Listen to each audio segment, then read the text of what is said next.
Jumbo Sketchies or Howdy Sketchies, it's me, Megan of Hello North, and I'm finally back here in the US. So where have I been for the past 2 weeks? Well, at the end of June, beginning of July, I was raising money to build a home for a young woman, whether that was a single mother or a widow, in Kisumu, Kenya. And I actually got to go to Kenya and build the house. It was pretty awesome and very emotionally taxing. I was gone for about 10 days and I tried not to blast it all over social media, just because, that's safety 101 on the internet. Don't tell everybody when you're gonna be gone. And so I went for 10 days. I'm pretty sure I lived on an airplane for 4 of those days, and we did so much while we were there. This was an establishment trip, so I'm very happy and super excited to say that I'm going to be going back next year. And the money that I was able to raise is going towards a young woman's home. While we were there, they were able to identify another young woman who is going to be receiving the money for the house and the materials for the house, and it will be built at a later date. The house that we went there to go build had already been raised and paid for, and it was for a young woman named Millicent and her children and her adopted children that she has and she takes care of. It was an amazing experience and I wouldn't trade it for the world. And I really want to chat with you guys a little bit more about it while we do some really cool art. So let's get to sketching. Alright you guys, so let's talk about these art supplies that I am using for this piece. I'm doing this on Strathmore watercolor cold press paper. It's like a 9x12 pad. I've really come to love this paper just because it's thicker and it doesn't warp as bad as any other paper that I've used. I ran out of Col-Erase Prismacolor pencils while I was gone, so I'm depending on my old trusty Art Snacks drafting pencil. It's a nice little pencil, not my ideal pencil for doing watercolor, but it's what I got. And for my watercolor, I'm using all different brands. I'm using tube paint, palette paint, pan paint, pretty much anything that I knew that I could get a really vibrant color from. I used it, and so you can see my little plate over here. It's just all over the place with watercolor. So what I'm drawing is a young woman from the Maasai tribe. The Maasai tribe is a very well-known tribe from Africa and specifically Kenya. When you look them up, you'll probably recognize them if you're somebody who follows a lot on National Geographic. They have a very unique dance slash rite of passage, especially with the young men. They jump, and they don't just jump like a little bit, or they jump from standing still, almost dead leg jump straight up. And I got to watch a little bit of a rite of passage while I was there. A young man was getting ready to get married and they were showing off, so it was really cool to watch. Definitely very interesting cultural differences, and the women were beautiful. They had, both the men and the women wear lots of beaded jewelry, but it's so vibrant. The colors that they normally wear are blue and orange, so it's got that really nice striking difference of contrast. But while I was there, I didn't really get a whole lot of time to draw, so when I got back, I really wanted to draw one of the women that I met, and just beautiful, gorgeous. Definitely, if you want some inspiration, look up the Maasai tribe of Kenya, and you won't be disappointed. Absolutely gorgeous, beautiful culture, and I loved it. So let's talk a little bit about what I was in Kenya for and what I did there. So I went with a women's organization that I do a lot of work for, and we went there on a mission trip. And so we went there to kind of as an establishment trip, we wanted to be able to do something in the world far away that would have a great impact. And so we decided to go to Kenya and build a home and then kind of, see what we could do there. And I can definitely say I'm very excited to be able to go back this next year. And because there was just so much that we did. We landed in Nairobi, which is the capital of Kenya. It's a very large city. And we were there for a night and then a day. We crammed as much as we possibly could into 6 days. The first day that we were in Nairobi, we went to the Nairobi slums, and it's one of the biggest slums in Africa. And it's a slum in the sense that it is on a trash dump. Most of the women and children and a lot of men dig through the trash to find things to resell. So it's the poorest of the poor who live in the slums, and it is very heart-wrenching as you go there, especially when you know that most of the women in the slums have sold themselves as a choice into the sex trade, into sex trafficking. And as somebody who really fights against that to bring attention to it, that was really kind of tough to swallow, because they choose to go into that lifestyle. They're not just kidnapped on the street. I mean, I'm sure that happens, but most of them choose that. And so because they choose that, the government really doesn't do anything, because it doesn't fix the underlying problem of the fact that it's poverty. That's most what these women can do. Kenya is a very, very, very patriarchal system. Like, we talk about that all the time over here, but honestly, and I'm not trying to be political, we have it as women pretty damn good over here. Going over to places like Kenya, there's a lot of women do not have the same opportunities as men. A lot of women don't get to have a lot of the same equal rights as men. So it's very hard as a woman over there to make it if you grew up in Kenya. Now, there is communities and organizations that who are being part of the solution, and one of those places is a tiny little concrete building smack dab in the middle of the Nairobi slums called the Transformation Center. It's run by a husband and wife who had grown up a little bit in the slums, but who made it out, basically, and they wanted to give that opportunity to more women.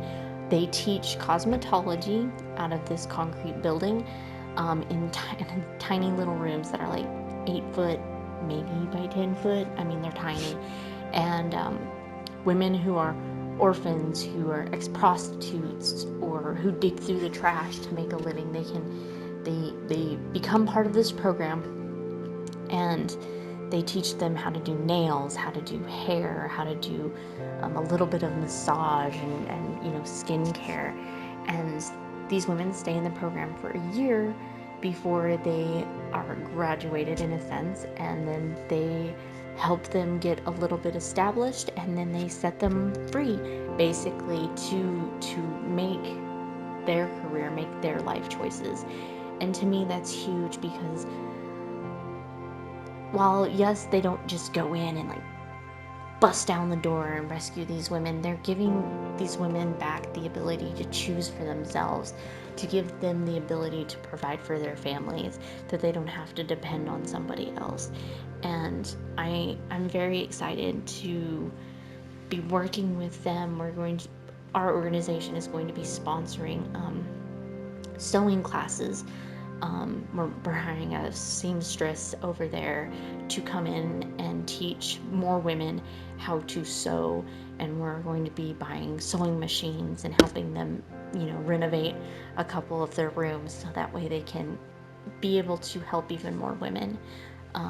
Because like I said, it's just a husband and wife team, and they only can take in so many right now. So we're hoping to jump that number up to be able to give more opportunities to the women in the Nairobi slums. After Nairobi, we flew out to Kisumu, which is on the shores of Lake Victoria, and we worked in what they call pocket communities. Kisumu seems like a bunch of suburban areas that just grew together to make this city. So Kisumu is a bunch of different areas. We primarily focused a lot on O'Hara, I believe is how you pronounce it. We were all over the place, but I think that's where we primarily stayed. The first day we were in Kisumu, we built a house for a young woman named Millicent and her family. We were replacing her old home. Her old home was a very small, poorly constructed mud hut with a grass roof. 8 people crammed into this home, most of them children, that she took care of, and she did not have the capability to buy the materials to make a new house, nor the ability to make a new house. We built her a new home very close to her original home, and it was bigger. It was still made out of mud, but it had support beams. It had actual wall, like wood in the mud to help keep the walls up. And it also had a metal roof, which was something she was very excited about. And it had more than one room, which she was also very excited about. And we finished it in a day. We had help from the community. They came out. They said that whenever when a woman needs a home in this specific community, the men and the women kind of come out of the woodworks to help raise the house. The men, we helped from beginning to finish. So we helped the men put the beams in, hammer the branches into the bigger branches of wood, and then the men put on the roof, and the women, we helped put mud and like smooth it out and make mud bricks. It's definitely hard work, and it was really cool seeing a community come together and do that for one of their own. That's something that does not happen over here in the US or in the Western world. It's very rare that they will come out and they will actually labor together, not just here's the money, go do it yourself. They actually labored together, and it was a very close-knit community. After that day, we had a women's seminar at the place where we were staying, and we were expecting maybe 100 women because it was all word of mouth. We had almost 300 women show up. Most of these women were dressed in their best attire that they had, and they walked from anywhere from 5 to 10 miles to come and hear us speak. We talked about suicide, depression, disease, death, being a widow, just all of these problems that affect women all around the world. And I came to the conclusion after that even though like we see like people in countries like this, we say, oh, their suffering is different. It's completely different than any suffering that we ever experienced here in the US. That's not the case. We both had the same dreams, the same worries, the same problems. It's just our culture and our area of the world, we are able to deal with those problems efficiently better. We have better communities to really come together, whereas places like Kenya, they didn't really have that community, that outreach, and that help. So then normally they have to deal with that on their own. So it's not that their suffering is so much different from ours. It's just how we deal with it. And we notice when we tried to get them to talk to us, it's kind of inappropriate to talk about those things. So it makes it even harder for them to kind of come together to help each other. But it was really cool. At the end of the seminar, we gave out all these pink bracelets. One side says Mpendwa, which is Swahili for beloved, and the other side says beloved in English. And We gave out close to 1,500 bracelets, and I am pretty sure I hugged over 3,000 people while I was in Kenya. But I'm so excited to go back and see these pink bracelets again on the people of Kisumu. And the next day was our last day in Kisumu, and we went to a hospital where we went to go pray over people and to talk to them, and we brought them juice and biscuits, which were kind of like cookies. And it's one of 3 private hospitals in Kenya.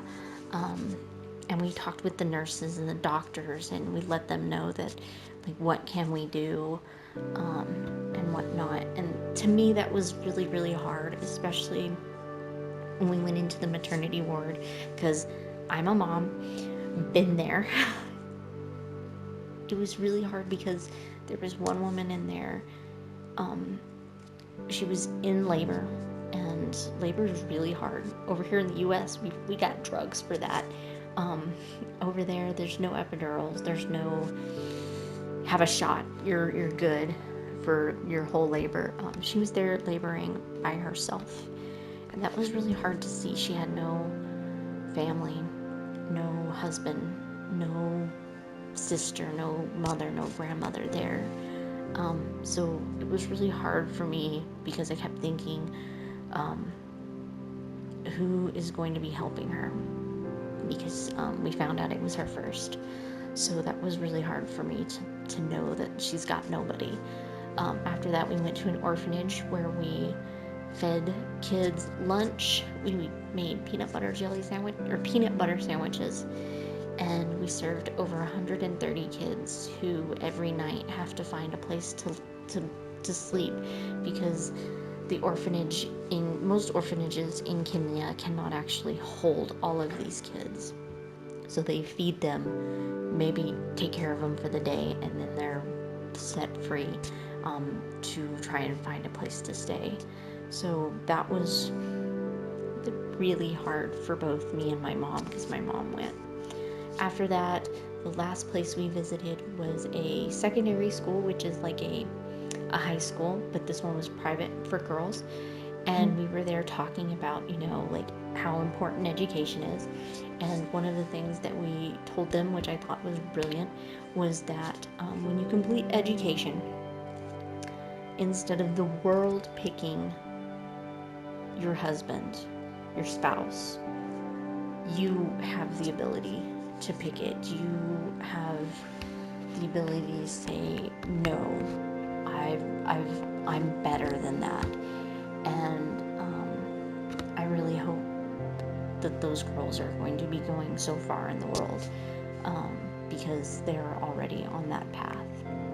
So in Kenya, it was really a great experience, and I can say that if you have the ability to go on a mission trip or a charity organization trip, go somewhere else in the world, experience it, and I can guarantee that you'll probably want to go back.